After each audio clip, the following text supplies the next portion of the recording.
I lost 50 pounds this year and got pretty darn lean, but it wasn't until I gained back a few of those pounds that I really started to look and feel my best. In this video, I want to show you 3 reasons why holding a higher body fat percentage than you might want to could be a much better idea for you. If we've never met before, my name is Matteo and this is my dog Kiba. I've spent the last 8 years helping guys lose fat and get in shape using a simplified approach. If you've seen my videos before, welcome back. Now I'm going to preface this by saying if you are a man who's over 25% body fat, and you've got fat that hangs over your belt, then losing weight will almost certainly help you look and feel better. You'll also be at a lower risk for prediabetes and diabetes. You're going to have more confidence about your body. Your energy levels are going to be higher. Your sex drive will almost certainly improve. And life is just going to be a lot better, which is a big part of why most men start losing weight or hire a personal trainer in the first place, which leads me to the first reason why getting super lean actually sucks. At a certain point in the weight loss process, you might find you actually start looking worse than when you started. You might feel like you look small, scrawny, or even skinny fat, and you might be concerned that you are losing muscle in the process. Most guys who are 30 pounds overweight or more and have never taken the gym seriously simply do not need to worry about muscle loss when they get into this. If they're training with weights, they're eating a high protein diet, and they're losing weight at a reasonable rate. The fact of the matter is, you probably just never had any muscle in the first place, and as you're losing fat, it's starting to become more apparent. And you might have just looked visibly better with a little bit more body fat on you.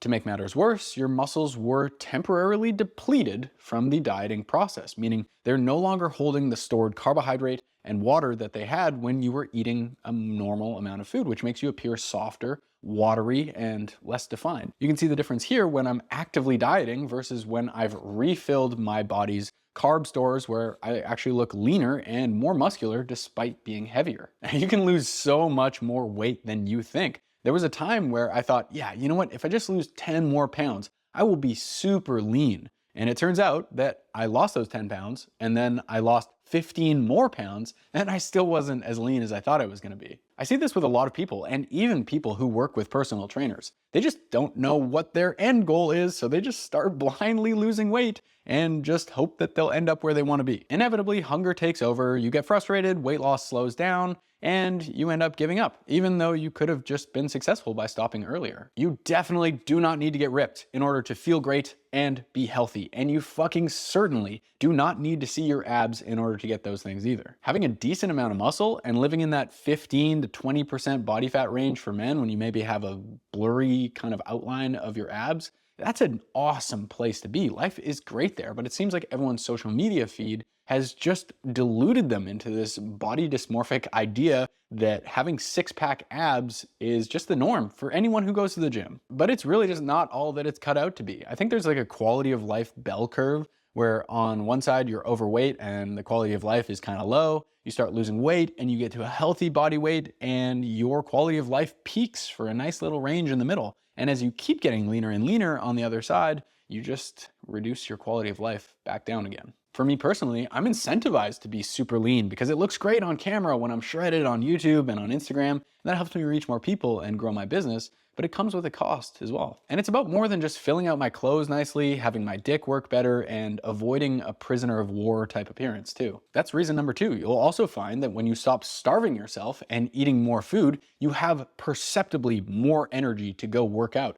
And you'll find that those workouts are of a different quality as well. You'll have not only more energy, but you can train harder, you can focus for longer. You can recover from those workouts faster and they just feel more productive. Crazy, I know, right? When you stop restricting the amount of energy you give yourself, you feel like you have more energy. I'm not saying you need to force feed and start gaining weight either. But for someone who's been restricting their food for a while, even just eating at a maintenance level of food is gonna feel like night and day for them. That's why I like to set weight loss goals so I can know when it's gonna be over. And then when I hit the goal, I just lock in my success without much or any backsliding. And here are the 2 ways I like to set weight loss goals. The first is by setting a goal weight. And the second is by just setting a time limit for my diet. So I'm either gonna say, all right, I'm gonna stop the diet when I hit 180 pounds, or I'll say, I'm gonna stop the diet after 12 weeks of restriction. Then you just flip to eating at maintenance as soon as you hit it. And trust me, after 8 or 12 weeks of serious fat loss dieting, all that food is just gonna feel like rain on dry earth for you. It'll also set you up better for long-term success, whether that's just maintaining your new body weight